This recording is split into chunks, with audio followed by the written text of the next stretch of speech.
Hey guys, this is Lauren Productions, aka None4673, and I am back in Reflections on the River Part 5. This must be. Alright, so it was this. He only deigned to speak to me once we had finished filling out the last order for the day. I was thinking. Oh? Your friend at the market, Neo? Yeah, what about him? Listen, he just likes to ramble. He calls you Little Shing. Don't mind him, he's full of it. How old are you really? 80? 85? To borrow your friend's words, pull the other one. Your friend saw you grew up. He had childhood stories of yours to tell.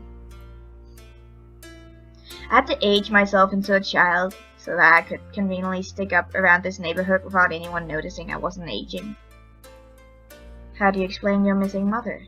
A hired actor who disappeared to give me a tragic backstory I could milk on you. Who are you?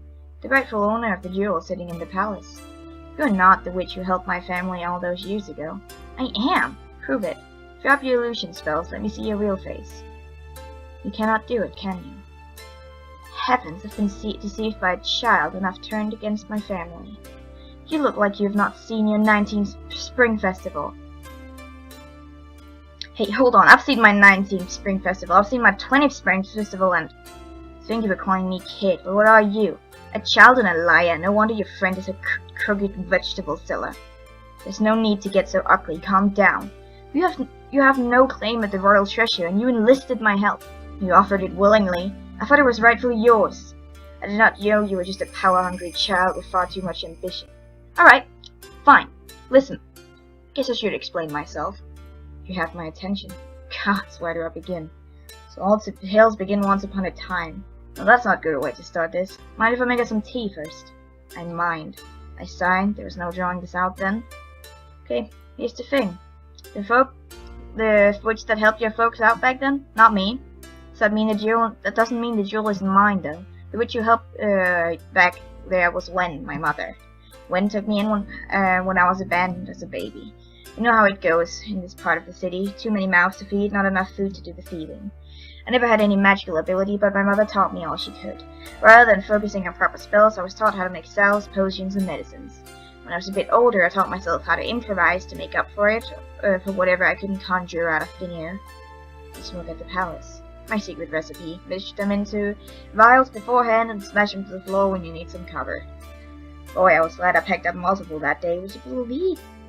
I came up with those by accident. Funny story that. He gave me a warning look. Anyway, even though I was not born with magical power, my mother always told me that it was right as her child to inherit hers. She always spoke of how she could go talk to the king, and this time he would return what was rightfully mine. Didn't really know that what she was talking about, but you know, you always figure your parents will explain stuff later, I guess. You figure they'll stick around. Not mine though, 5 years ago she disappeared. Don't know where she went. Oh, my condolences. Yeah, sure. Whatever. Anyway, I did some digging around right after she left and found out that the king had of mine, well, of hers. One of her journals referred to the jewel as part of a magical essence.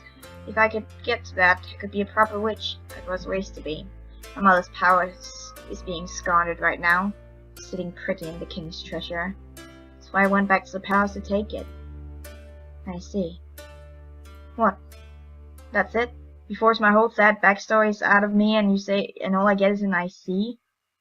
Forgive me if I'm being overly cautious, but you have lied to me multiple times in the very recent past. Think of less of a lie and more like conveniently editing the truth? Just to set aside any doubt in my mind. Would you happen to have your mother's journal still? I would like to have a look, to ascertain that you are not remarkably knowledgeable charlatan after the royal treasury. Guess if that's what it takes. Walks over to the storage room, trying to recall where I had scurried the journal away. It's a pretty good hiding spot because the prince never came across it in his never-ending quest to find new and exciting reading material. Do feel free to include any additional journal entries where you write about your embarrassing childhood exploits too. I had located the journal, and the prince had done a quick read of the relevant parts. Everything seems to be in order. The drawing of the jewel is accurate, and the writings in the subject. I am no scholar on magic, but it looks as though, for once, you have told me the truth. I am a very truthful person. Of course you are. Suppose in this case, my offer to help still stands. The jewel is rightfully yours, and as a member of the royal family indebted to your mother, I will try my best to return your heirloom. You don't have to call it an heirloom or whatever. There's nothing fancy about the jewel. It's just a rock with my mother's magical essence. Heirloom is a much shorter word. Well, suit yourself then. Well, when you get your jewel back though, you will presumably absorb the magic essence, right? What will you do? Carrying on in your mother's footsteps?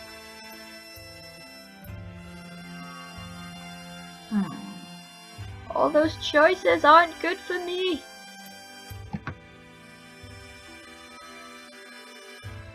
Let's be doubtful. I don't see what else I could do. You've developed many skills outside magic, haven't you? Medicine, for once. Have you considered seeking proper training, becoming a physician? Ha! That's a pipe dream if I've ever heard one. I often entertained the idea of becoming a physician myself in my younger years. Well, maybe for you it's alright. Dreams like that don't just happen, not without a good deal of coin involved. Does skill not factor into it? I can't afford the time off to study. I barely make enough coin on a daily basis to make ends meet.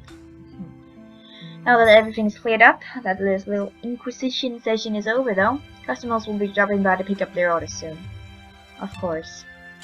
He had enough sense to leave me be for a while and retreated into the storage room with the new book he found at the marketplace.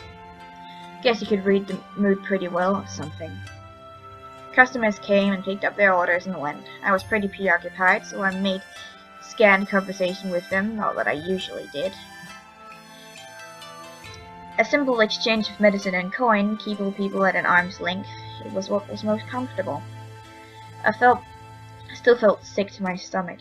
Don't people usually say how sharing secrets is like a weight off your chest? That line felt as fake as our new storefront. I wish I could take everything I told the prince and shove it back into my mouth, but I suppose without magic that sort of feat is hard to achieve. Without magic. Ha. For better or worse, I had an ally to help out now, an ally that knew the full story. At least that's what I told myself in hopes that it wouldn't ease the churning in my stomach, but it didn't. Sleep wouldn't come easily for me that night. I awoke to an empty house. There was no snoring coming from the storeroom, no greeting of good morning. Well, she's finally done a runner. I'd just reassigned myself being down for an apprentice. That sure didn't last long when the front door opened. I am back. Oh, hey. That is a new response. Usually people return the statement with welcome back. Sure, welcome back. The more I think about it, the more surprising it is that I did not catch on to your actual age earlier on. You're rather like a surly younger sibling. I think you'll find that you're the annoying sibling. He laughed lightly, setting down what he was carrying at the table. That is precisely what I mean. As an apology for harassing you so thoroughly yesterday, I thought to buy breakfast. Took me a while as I got lost on my way to the market. What, you get mugged or something? Nothing that exciting. I'm afraid I simply took the wrong turn and I had to ask an old lady for directions. In any case, I'm sorry for my rudeness yesterday. It's not much, but please help yourself to breakfast. I glanced over at what he had brought back from the market, fried breadsticks and soy milk. I was a little hungry. I ended up going to bed early for foregoing dinner, but unfortunately not falling asleep until much later. I still felt a little uneasy. This person now knew so much about me after all, but I was willing to sit at the table with him if it meant I could eat. Thanks. But really, I am rude all the time, and I don't get people breakfast as an apology. You don't have to. I wanted to. Mid-bite, I suddenly realized.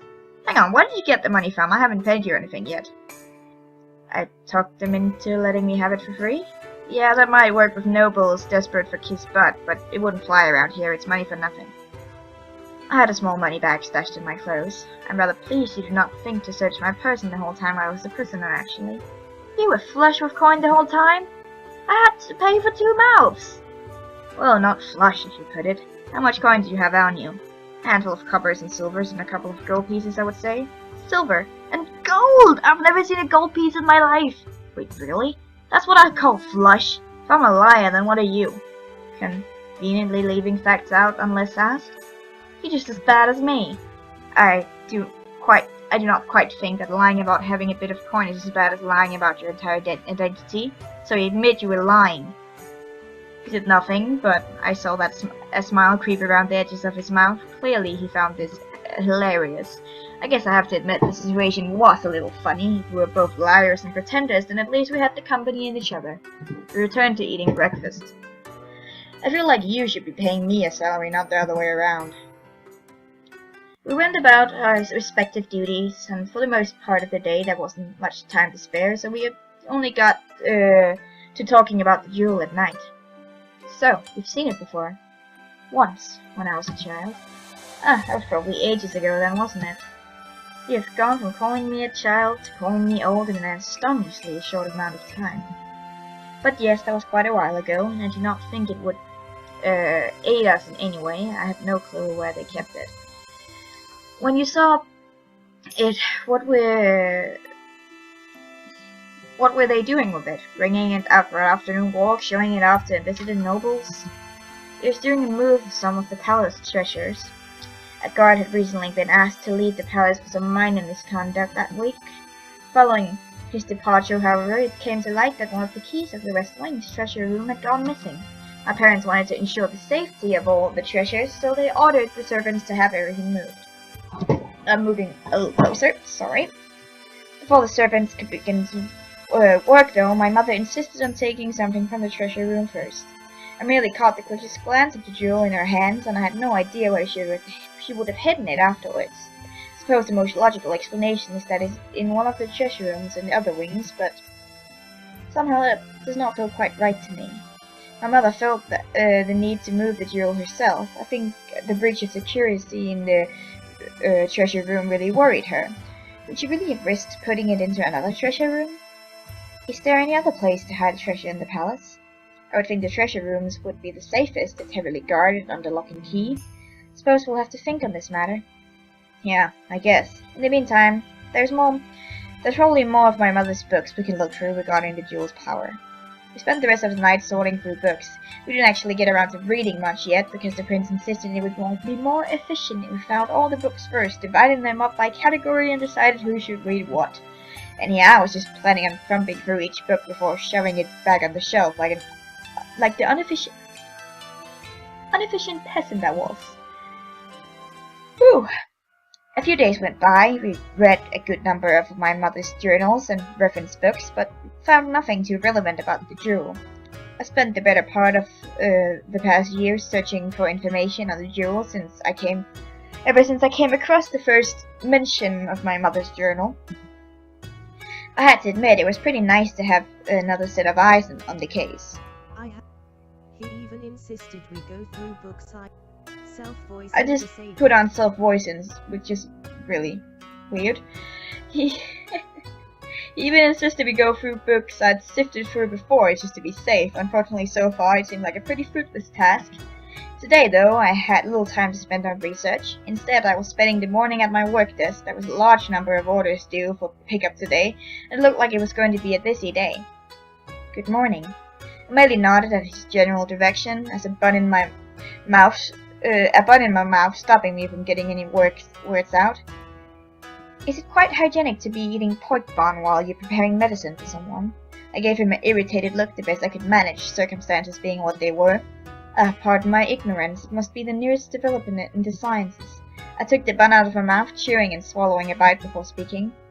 What, I wasn't touching it with my hands or anything. Well, not until you make me take it out. Now I've got to wash them again. Could you perhaps try eating breakfast and then continuing with your work? Look, I've got a lot of work to do, and you were having a lovely little lie-in. We're a bit behind schedule because we've been spending so much time through those books. I should have started preparation for this batch of medicines yesterday. He at least had the decency to look a little sheepish. You could have woken me up. I'm still not accustomed to waking up at a punctual time of my own. My apologies. Yeah. I ate the rest of the bun before heading to wash my hands. We've got to fetch some more water lately, and head to the market as well. We've been behind on chores because we've been spending so much time researching the jewel. And on top of things, we still have no clue where it's being kept. I have to end the episode here. See you in the next one. Bye!